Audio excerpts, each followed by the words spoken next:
भाई लोग, अगर तुम लोगों को मैं कुछ अलग दिख रहा हूँ तो उसका रीजन ये वाली वीडियो में है। तो अगर तुम ये सोच रहे हो कि why I look so different and handsome, then उसका जवाब तुमको ये वाली वीडियो में मिल जाएगा। एंड देखो आज का टॉपिक जो है ना वो समवॉट मेरे इस चेंज से ही रिलेटेड भी है ना। मेरा ये जो नया अवतार है ये डिजाइन किया है मेरे भाई ने and he is a very good artist, लेकिन उसे ये बनाने में बहुत टाइम चला गया क्योंकि उसका जॉब भी होता है एंड किसी एक को तो जिम्मेदार होना चाहिए ना घर में। बट स्टिल मैंने चूज किया कि मैं अपना ये नया अवतार अपने भाई से ही बनवाऊंगा स्क्रैच से इंस्टेड ऑफ यूजिंग एआई, क्योंकि अगर मैं चाहता तो माइट भी इससे अच्छा आउटपुट ले सकता था एआई से, लेकिन मैंने वो नहीं किया। एंड ऐसा क्यों, वही बात मैं आप लोगों को ये वीडियो में समझाना चाहता हूँ। देखो कई लोग बोलते हैं कि एआई जॉब खा रहा है, एआई आने की वजह से लोग बेरोजगार हो जाएंगे। वेल तो ऐसा नहीं है। एग्जैक्टली देखो आज भी कोई भी प्रॉम्प्ट टाइप करने के लिए इंसान ही लगता है एंड कैसे टाइप का आउटपुट तुम्हें चाहिए वो सिर्फ तुम्हारा दिमाग ही डिसाइड कर सकता है, एआई नहीं। एंड उसके लिए एक इंसानी दिमाग ही लगेगा हमेशा,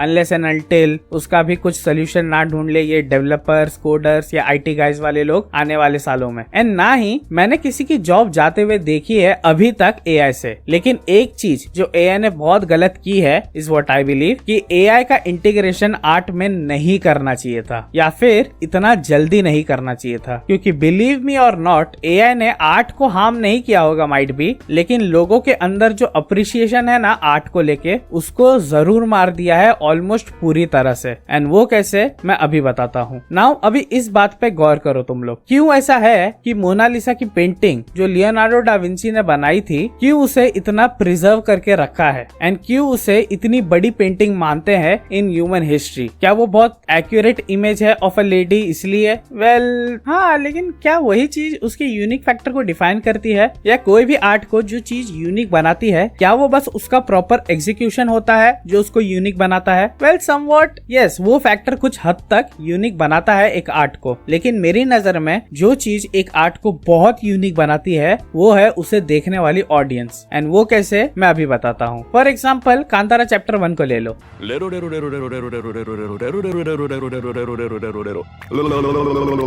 हाँ चलेगा, चलो चलो चलो चलो। Despite Rishabh Shetty sir defined performance, despite the action of the movie, despite जो कल्चरल रिप्रेजेंटेशन दिखाई थी मूवी में, इन सबसे ज्यादा जो चीज टच की है ना लोगों के हार्ट्स को वो है ऋषभ शेट्टी सर का एफर्ट्स। इतने कम बजट में ये लेवल का सिनेमा डिलीवर कर पाना अपनी मेहनत के वजह से इट्स आउटस्टैंडिंग। एंड ये चीज किसी भी आर्ट को यूनिक बनाता है ऑडियंस के थ्रू। जब आप कोई भी आर्ट देखते हो, फॉर एग्जाम्पल मोनालिसा को ही ले लेते हैं हम फिर से, वो पेंटिंग इसलिए लोगों को इतनी यूनिक नहीं लगती है क्योंकि वो उसके एक्यूरेसी पे इतने फिदा है, नहीं, वो पेंटिंग इसलिए लोगों को इतनी यूनिक लगती है क्योंकि वो लियोनार्डो डा विंची की मेहनत पे फिदा है। एंड यही चीज किसी आर्ट को आर्ट बनाती है, विच इज ह्यूमन कनेक्शन। जब कोई भी इंसान, एंड आप ये चीज अपने ऊपर से भी एनालाइज करना, जब कोई भी इंसान चारकोल पोर्ट्रेट देखता है या कोई भी पेंटिंग देखता है जो बहुत सुंदर है एंड वेल मेड है, देन वो एक ही चीज बोलता है, माशाअल्लाह, सुभान अल्लाह, क्या कारीगरी है। तब ये बोल के वो इंसान ऑटोमेटिकली कनेक्ट हो जाता है उस आर्टिस्ट की मेहनत से, क्योंकि वो जानता होता है कि एक एक स्ट्रोक से, एक एक प्रॉपर शेडिंग से, प्रॉपर लाइटिंग क्रिएट करके, प्रॉपर शैडोज क्रिएट करके, जिसमें ना जाने कितने घंटे, दिन या हफ्ते भी गए होंगे, तब जाके ये मास्टरपीस मेरे सामने आया है जो एक आर्टिस्ट ने, एक ह्यूमन ने बनाया है। एंड तब जाके उसके मुंह से निकलता है माशाअल्लाह, सुभान अल्लाह, क्या कारीगरी है। And this is art, at least in my eyes. एक आदमी के दिमाग में एक ऐसा विजन आया जिसको वो इतना पसंद करने लगा कि उसने अपने हाथों को ट्रेन किया ताकि वो उस काबिल बन सके। फिर उसने उसी ट्रेंड हाथों को यूज करके एक एक छोटी छोटी डिटेल कैनवास पे उतारी अपनी मेहनत से और डेडिकेशन से। एंड जब वो पेंटिंग कंप्लीट होती है एंड प्रेजेंट की जाती है ऑडियंस के सामने, तो जो चीज लोगों से कनेक्ट होती है वो ना होती है उस पेंटिंग की एक्यूरेसी, वो नहीं होता है कि वो कितना स्किलफुली उस पेंटिंग को बनाया है उस आर्टिस्ट ने, या फिर उसके प्रोपोर्शंस राइट है कि नहीं, बट वो होती है उस आर्टिस्ट की मेहनत और डेडिकेशन जो उसने हर एक स्ट्रोक में डाली है, शेडिंग करते टाइम, लाइटिंग करते टाइम। एंड लोग उस मेहनत से ही कनेक्ट होते हैं। एंड ये मेहनत सिर्फ पेंटिंग तक ही नहीं है, ये हर एक आर्ट फॉर्म में आती है, from dance to movie making to cooking, you name it. And AI इसी मेहनत को मार रहा है पूरी तरह। एंड टू बी ऑनेस्ट, शायद से मेहनत को नहीं मार रहा है, लेकिन लोग जो इस मेहनत को अप्रिशिएट करते हैं उस अप्रिशिएशन को मार दे रहा है पूरी तरह। एंड मैं बताता हूँ कैसे। आज के टाइम पे AI like ChatGPT, Google Gemini, Sora AI and ना जाने कितने और AI प्रोडक्ट्स हैं जो इतने इजीली एक्सेसिबल हो गए हैं सबको कि अगर किसी को अपना कोई भी टाइप का यूनिक अवतार बना के चाहिए देन वो लोग इजीली जाके वो क्रिएट कर सकते हैं AI से with a simple prompt. Ghibli art trend and वो सन की साड़ी वाली इमेजेस का ट्रेंड तुम लोग देख ही लो भाई लोग। एंड जब इंटरनेट का हर एक सोशल मीडिया प्लेटफॉर्म भरा पड़ा होगा ऐसे टाइप के फोटोज से देन लोगों को ऑफकोर्स पता होगा कि ये सारे फोटोज कहाँ से बन के आ रहे हैं। एंड देन जब उनके सामने रियल आर्ट आएगा भी ना देन वो इतना इंट्रीग नहीं करेगा उनको, क्योंकि पहले तो उनका दिमाग यही सोचेगा यार कि it's just another AI image. And अगर उनको पता भी चल जाएगा कि it's an actual art then वो क्या बोलेंगे पता है, इससे अच्छा AI से ही बना दिया होता यार, और अच्छा लगता और भी ज्यादा बढ़िया लगता। तो ये होता है आजकल। एंड ये बात मैं हवा में नहीं बोल रहा हूँ, क्योंकि इस चीज से एक कम्युनिटी बहुत बुरी तरह डैमेज हुई है कि तुम्हें उसका अंदाजा भी नहीं है। इनफैक्ट तुम्हें माइट भी ये कम्युनिटी के बारे में इतना ज्यादा पता भी नहीं होगा, बट ये जब थी एग्जिस्टेंस में तब ये अपने पीक पे थी भाई लोग, टोटली। लेकिन AI आर्ट ने इसको ऑलमोस्ट खत्म कर दिया है, which is Instagram fan edit community. अगर तुम लोग में से कोई नहीं जानता होगा देन मैं बता देता हूँ कि बिफोर AI एंड जब मार्वल अपने पीक पे था, ये कह लो from Civil War to No Way Home, तब उस समय इंस्टाग्राम पे एक कम्युनिटी एग्जिस्ट करती थी जिसका ऐसा कोई ऑफिशियल नाम तो नहीं था, लेकिन उसे लोग मोस्टली बुलाते थे इंस्टाग्राम फैन एडिट कम्युनिटी, जो बेसिकली कोई भी आने वाली मूवी का स्पेशली मार्वल या DC उसका फैन एडिट बनाती थी। ये कह लो वो एडिट बनाते थे जैसा कि एक स्पेकुलेशन चल रहा है कि कोई एक एक्टर एक सुपर हीरो का रोल करने वाला है अगली आने वाली मूवी में, देन उसका एक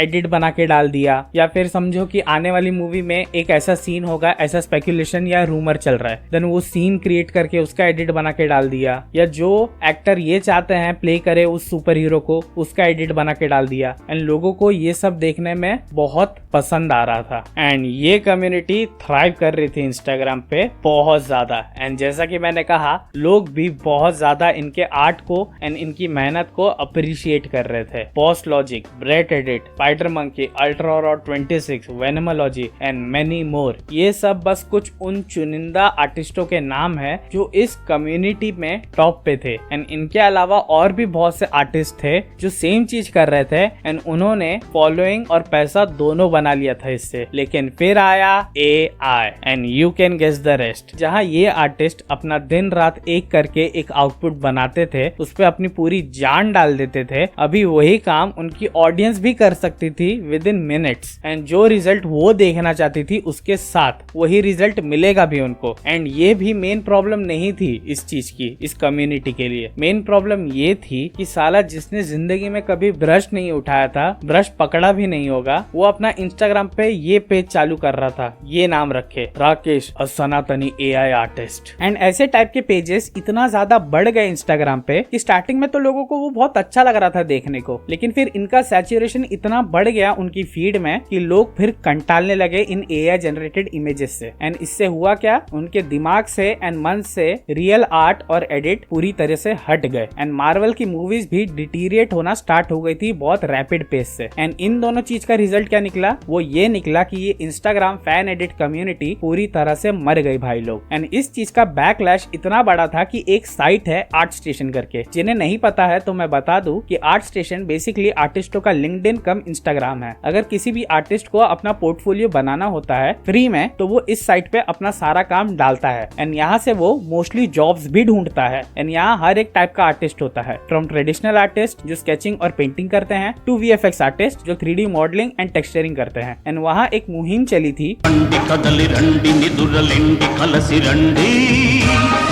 करके कि नो AI आर्ट या फिर बैन AI आर्ट, क्योंकि वहां भी सेम ही चीज स्टार्ट हो गई थी। एंड इसका इतना बड़ा बैकलैश था कि अब शायद से art station AI art upload भी नहीं करने देता है भाई लोग। एंड ये बात सिर्फ यहाँ तक ही सीमित नहीं है, बस इसका इफेक्ट मूवीज पे भी बहुत बड़े लेवल पे पड़ा है। लाइक आज के टाइम पे इन मूवीज लाइक मिराई, माँ, Kanguva, UI and many more ये दिखाती है कि इंडियन VFX स्टूडियोज ने AI को एक्सेप्ट कर लिया है एंड उसे यूज करने में इनको कोई शेम भी नहीं है। एंड उससे हो क्या रहा है, अब जो हमारी ऑडियंस थी इससे पहले कि वो ये बोल पाती कि देखो कितना अच्छा हो गया हमारे बॉलीवुड का VFX, अब वो सीधा ये बोल रही है कि ये देखो इन्होंने AI को यूज किया है यहाँ पर, ये देखो ये सीक्वेंस में AI भरा पड़ा है। एंड तुम खुद इमेजिन कर लो, माँ मूवी में एक बैक स्टोरी दिखाई जाती है ऑफ द फोरक्लोर, जो कि मोस्ट ऑफ फोरक्लोर मूवी में होता है। एंड वो पूरा का पूरा सीक्वेंस AI जनरेटेड है। नाउ अभी अगर इस फिल्म के मेकर्स चाहते तो यहाँ पर वो कुछ डाल सकते थे, एक यूनिक मोशन ग्राफिक्स एनिमेशन, जैसा हैरी पॉटर डेडली हैलोस पार्ट 2 में या 1 में दिखाया गया था, जब हरमाइनी वो 3 भाइयों की बैक स्टोरी पढ़ के सुनाती होती है टू रॉन एंड हैरी। लेकिन वो तो ये लोग करेंगे नहीं, क्योंकि उसमें लगता है दिमाग, मेहनत एंड मेन चीज पैसा।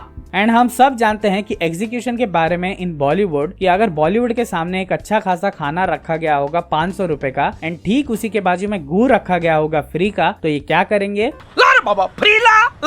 एंड ये बात सिर्फ बॉलीवुड तक ही नहीं है भाई लोग, मार्वल की एक सीरीज आई थी सीक्रेट इन्वेजन, एंड उसका इंट्रो जो था वो फुल्ली AI जनरेटेड था। एंड इस चीज का उन लोगों को बहुत बड़ा बैकलैश मिला था, क्योंकि the one good thing Marvel was known for the longest period of time was its top notch VFX and CGI work, and I mean was. And अगर इंट्रोस की बात चल ही रही है, तो अगर आपने नहीं देखा है तो प्लीज जाके जैक रायन सीरीज का इंट्रो देखो, वो मेरा अब तक का ऑल टाइम फेवरेट इंट्रो है, क्योंकि वो एक ही दुनिया के 2 अलग अलग फेसेस बहुत बढ़िया तरीके से दिखाता है। And it is very simple, well okay not very simple but still not very VFX heavy. And Marvel वाले अगर चाहते तो कुछ वैसा कर सकते थे विद सीक्रेट इन्वेजन, लेकिन नहीं, डिज्नी मामू तो अभी पॉकेट मनी देते ही नहीं है उतनी। Same with Mirai movie, a very mid and average movie ऐसे। एंड जब लास्ट में राम भगवान रिवील होते हैं तो वो सारे के सारे बंदर्स AI जनरेटेड है विद राम भगवान एज वेल, एंड वो देखने में लगता तो है बहुत ज्यादा real compare to the quality of VFX we have in our country, but believe me guys, I really doubt कि AI जनरेटेड इमेजरी वाले सीन्स कभी भी पीक लेवल वाला मोमेंट हिट कर पाएंगे, अफसोस। हाँ चलो, आपको मोशन ग्राफिक्स में पैसे बचाने थे तो आपने फोरक्लोर वाला सेगमेंट सैक्रिफाइस कर दिया, लेकिन अगर आप अपनी मूवी का पीक मोमेंट ही AI पे डिपेंड करके चल रहे हो, देन आपको नो डाउट एक रियल इमेज तो वो दे ही देगा, लेकिन वो कभी भी आपको ये नहीं दे पाएगा, या तो ये नहीं, एंड ये तो बिल्कुल भी नहीं। अगर चैट GPT, सोरा AI, गूगल जेमिनाई थ्रीसम भी कर ले तो ये मैजिक रिक्रिएट कभी नहीं होने वाला है उनसे, क्योंकि इन सब के पीछे लगी है एक ह्यूमन डेडिकेशन, एक ह्यूमन माइंड, एक human heart and love for the project, and सबसे मेन चीज एक human soul, and AI can never replicate that. तो यस, AI माइट भी आर्ट को नहीं खत्म कर पाएगा, लेकिन शायद से आर्ट की अप्रिसिएशन को खत्म कर दे लोगों के मन से in the coming generations. And अभी तक जितना भी मैंने कहा, इससे आप लोगों को माइट भी ऐसा ही लगता होगा कि मैं AI के टोटली अगेंस्ट हूँ, लेकिन ऐसा बिल्कुल भी नहीं है। देखो, जब मैं VFX फील्ड में था ना, तो यस, मुझे इसका इंटीग्रेशन जरा भी पसंद नहीं आ रहा था, and I was totally against it, specially जब फोटोशॉप ने अपना खुद जनरेटिव फिल अनाउंस कर दिया था। लेकिन जब से मैं एक इंडिविजुअल क्रिएटर बना हूं ना, I have really started to appreciate chat GPT and Gemini. कभी भी कोई भी चीज को पता करना होता है, वहां से विद इन सेकेंड्स आपको रिजल्ट मिल जाते हैं। अपने चैनल की परफॉर्मेंस चेक करनी हो, कुछ रिसर्च करना हो, anything. So as a individual creator it's a very best tool. लेकिन अगर आप कोई ऑर्गेनाइजेशन चला रहे हो, स्पेशली VFX से रिलेटेड, जिसका फाउंडेशन ही आर्ट पे बना हुआ है, देन आपको AI को इतना यूज नहीं करना चाहिए मेरे अकॉर्डिंग। एंड देखो, मेरे बोलने से कुछ फर्क पड़ता नहीं है, क्योंकि अभी रिसेंटली मुझे पता चला है कि a very well known VFX studio use करता है AI generative fill of Photoshop, and there is nothing wrong with that, क्योंकि समटाइम्स काम जल्दी करके देना होता है, एंड नो डाउट AI उसमें बहुत हेल्पफुल है। तो वहां पर आर्ट का भांग भोछड़े का ज्ञान पेलने से कुछ नहीं होगा, एंड वो वाजिब भी नहीं है वहां पर। लेकिन जब आपकी पूरी फिल्म का मेन फोकस ही AI जनरेटेड इमेजरी है, then you will be haunted to for the rest of your life. तो इस वीडियो में मुझे बस इतना बोलना था कि AI आर्ट को नहीं खत्म करेगा, लेकिन आर्ट की अप्रिसिएशन को जरूर खत्म कर सकता है वो लोगों के मन से, एंड उसे जिंदा रखने का काम मेरा है, आपका है एज एन ऑडियंस। तो अच्छी मूवीज एंड अच्छा कंटेंट देखते रहो, जैसा कि मेरा चैनल है, एंड सपोर्ट करते रहो जैसे मेरे चैनल को सपोर्ट कर रहे हो। Thank you so much again उसके लिए। एंड बस आज के लिए इतना ही। अगर ये वीडियो पसंद आई है आपको, तो please like and share this video, and do subscribe to my channel as well, and do check out our gaming channel as well, GTG great tape gaming. मिलते हैं मेरी नेक्स्ट वीडियो में, and till then this is GTR signing out. का की उंगली तो नक्की जाती है। शेव कर लेते हैं अपन। हाँ, हुलिया सुधारना चाहिए समय पूरा समय निकाल दो कि पे। जीटी खुद का भी सुधारना चाहिए और पितृपक्ष सरकार खत्म हो गया है तो दाढ़ी बीड़ी बना लेना चाहिए भाई। हाँ, पितृपक्ष खत्म हो गया है उसे। ये तो मुल्ला जी हो जाएगा। हाँ, ये ठीक है। ऐसा फ्रेंच रखते हैं थोड़ा। थोड़ा इसके पहले वाला दिखा, नहीं इसके बाद वाला। हाँ, ये सही। मुझे ऊपर नहीं जाती।